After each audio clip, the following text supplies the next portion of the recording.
Cavite, nagugat ang lakas ng balata. Grand Council ang tinig, buo ang bawat akbang at salita.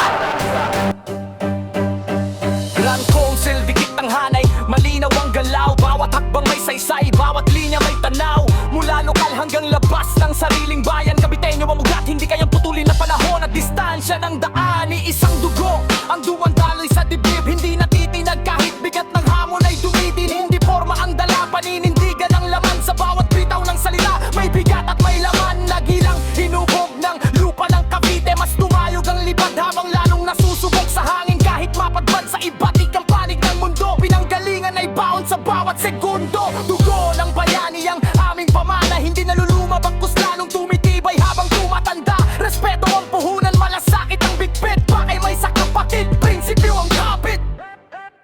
Cavite ang pangalan, pundasyon ng lakas. Imus Bacoor, Akbang Pasulong, hindi pa urong ang landas. Dasmariñas, Tagaytay, Tanaw ang bukas. 13 Martires, kasaysayan ng saksi sa tapang at bigat. General Trias, Carmona, sabay ang galaw. Alfonso Amadeo, tahimik pero malinaw. Heral Emilio Aguinaldo, lupang pinanday ng digmang. Bawat pulgada ng lupa may kwento ng pakikibaka. General Mariano Alvarez, Indang Kawit, Magallanes, Maragondon, tapang ang bitbit. Mendez, Naik, Noveleta, Rosario, silang tan sa Ternate, isa ang diwang totoo. Buong konseho ng Cavite, buo ang posisyon, walang puwang ang hati, malinaw ang direksyon.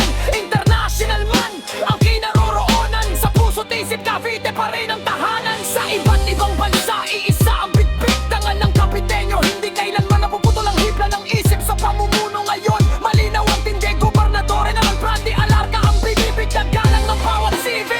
Kapatid, ang ginawang nalag, may bigat ang papel sa kaayusan ng serbisyo. Prinsipyo ang rebelde sa mali at baluktot na asal. Komunidad, kami ang unang lalapit. Kapag may problema, hindi nagdadalawang isip. Hindi nang iiwan, hindi nagbubulag-bulagan. Varsitarian ang kakampi, sa diliman o sa liwanag. May malas